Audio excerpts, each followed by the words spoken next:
Yeah. Space Cowboys. You guys, yeah, there it is. Yeah.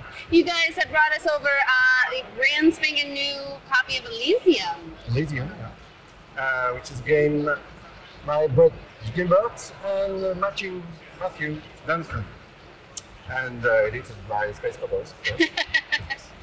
And Clark here want to say something about it? Yeah, but it's our next game after Black Fleet, and it's a more hardcore game than the two first one, which were more for the family, and then we go more into the car market now.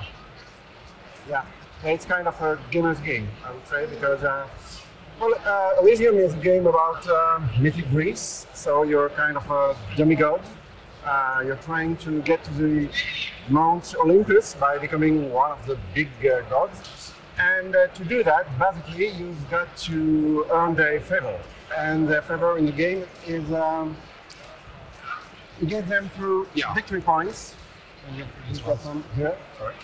So we've got these little coins, which are victory points. And of course, at the end of the game, the player who has the most victory points wins and becomes the next big god, I guess. So, in order to do that, you will need a few help and helpers. The game is played through the cards, and basically the point is to get them and recruit them, put them in your display, which we call a domain, because it's so cool. And but by doing that, you're actually creating combinations of cards, which allow you to get some victory points, but also to delay the other players by attacking their cards, or getting a little gold and doing some stuff, basically. So you're creating combinations of cards, but at the end of the day, the only real way to make a lot of victory points is to get those cards in your Elysium, hence the name of the game. And the Elysium is a place where heroes rest, true heroes, I mean. So basically, you could say they die, because it's kind of stuff which happens in mythic Greece. There are a lot of stories, and they don't always end very well, And in this case, so when one of your cards reaches the Elysium, then it can get you victory points.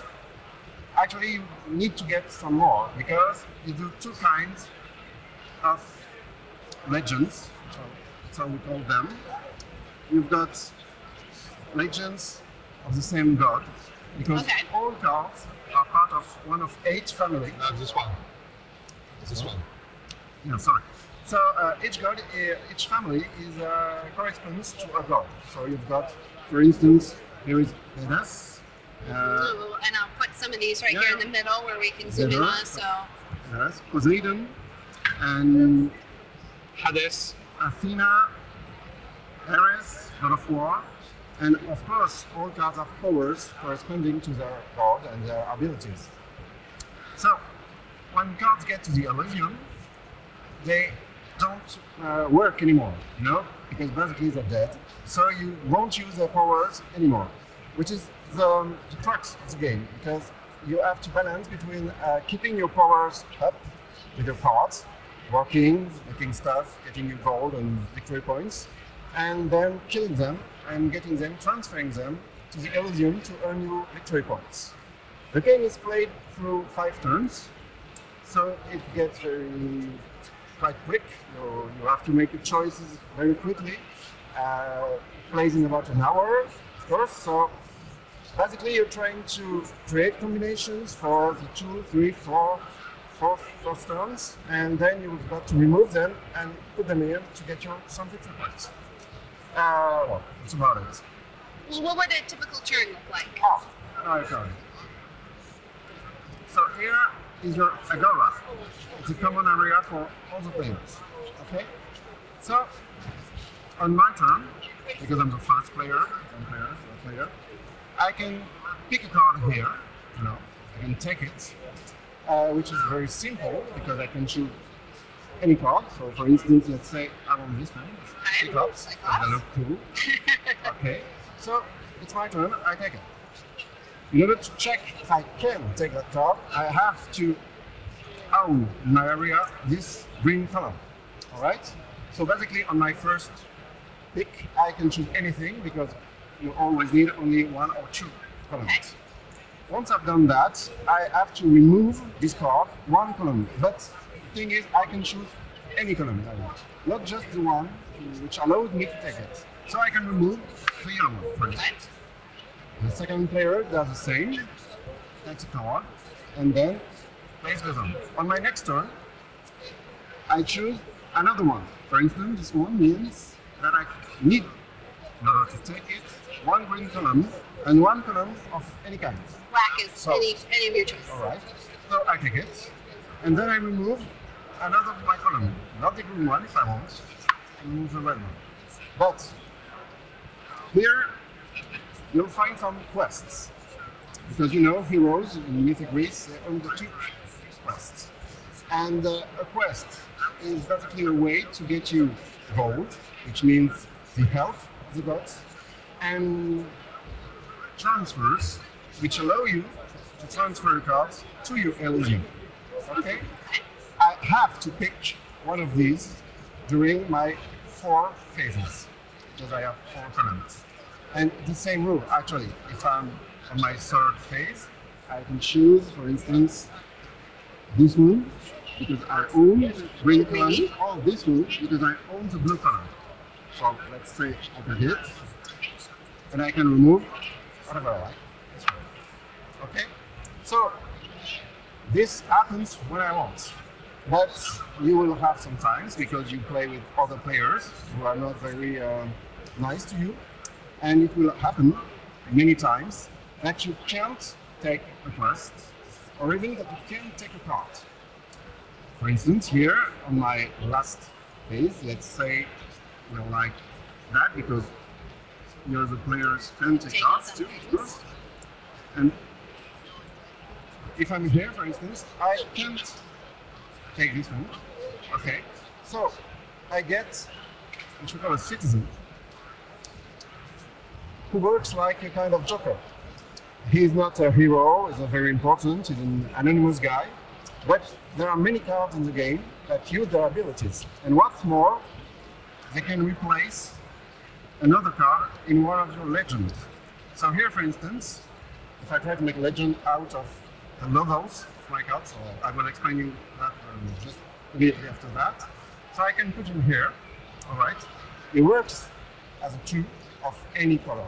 It's like a joker, but the problem is, at the end of the game, it costs me 2 points, 2 victory points. Because gods, well, they really don't like much to see citizens and anonymous among heroes, right?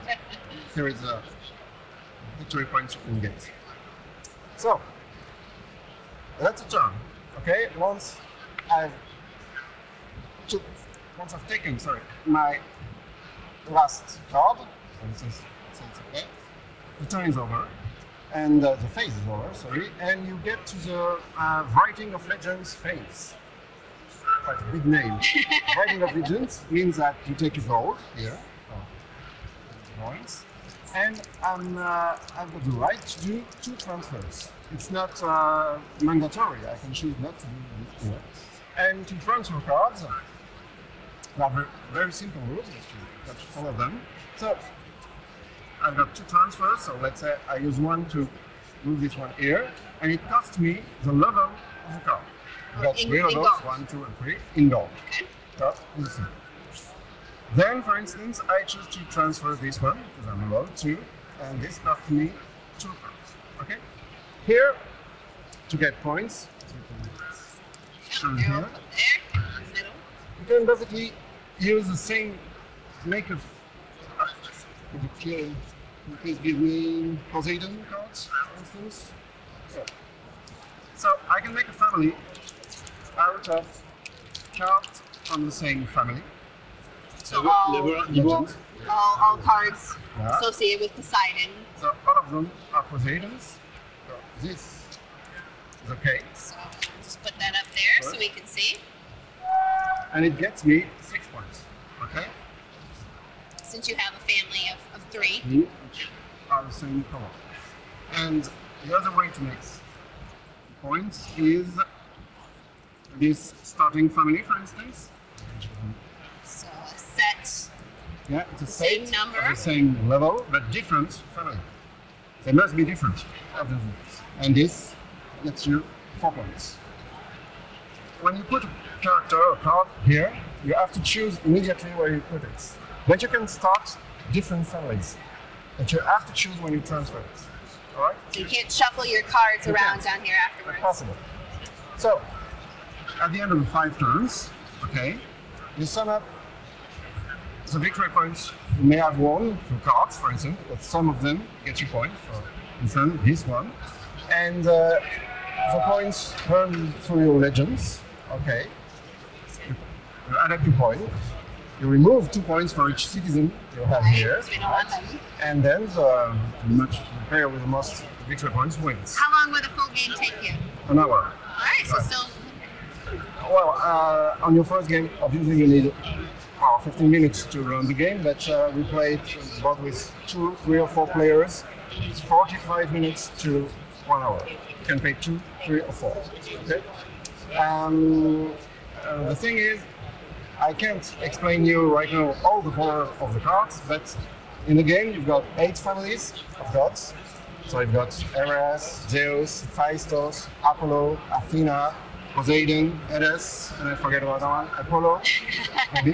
So 8 Hermes, all right?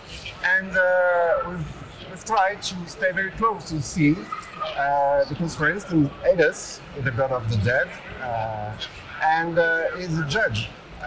So Hades is basically the god which will give you, through his cards, the most powers regarding to transference of cards. Since So you can, sense. yeah. So for instance, the initiation, which is a special card, gives you the right to put a card here during the phase of acquisition, not during the transference phase. You know? So you may have more transfers and more gold than it's written here, of course. And through the cards, you will be able to do many stuff, interesting stuff. And besides, they combine with each other. For instance, you've got Hermes. I don't know if you Hermes. Hermes is a trickster god, you know, the god of thieves and stuff like that. So basically, his power of his cards has to reuse the power of other cards. For instance, because you know he's a trickster, so you can use again a character you used before. All right. And he can even go looking for a character here and put him back in play. Because, you know, it's kind of the thing he does. And the cards, so I will show you in detail. So you've got the level, you've got the family. Here is Athena, okay? The condition of acquisition, I've told you. And here's the power. This means, it should remind you something, it happens 1 in each turn, all right? Of course, if it's here, once it goes there, it's done. Here's the power, this affects me, and this affects the other players, all right? So here I take 1 gold and 1 victory points, and the other players choose between 1 gold or 1 victory points, okay? These powers, the little flash, they work when you take them. Immediately, and I'm guessing if I can take a stab at this, is an ongoing effect. Oh, you did that. Good, very good. And these ones, these are Chronos effects. They work only at the end of the game. So these are a bit of an exception because actually they don't do anything here. You've got to put them in your Elysium in order to get more points. So they have bonuses cards, actually. And last, you've got these ones, which works with a little activation symbol. They're going to be smaller in the final game. Okay? This is prototype. This means when I take it, I can use it on my turn and only do effects on your turn. And when I use the effect on it, I remove my activation ring and I can't use it anymore. Okay. So it's quite an Elysium bait once you've used it. Okay? But I can do it whenever I want on my turn, so I can keep the effects stored for the best moments, of course. For instance, you've got a Zeus card, which gets victory points for all the Zeus cards you've got here. So obviously you want to wait for getting more zealous people on your display, on your domain, then to use your activation ring and get the most VPs from it. And then you get him into the Elysium because at the end of the day, they all must die. It's a Greek mythos. You know? So, it is indeed. It's not always funny stuff. Well, Francois and Puck, I really appreciate you stopping by and giving us a quick tour of Elysium. Thank you.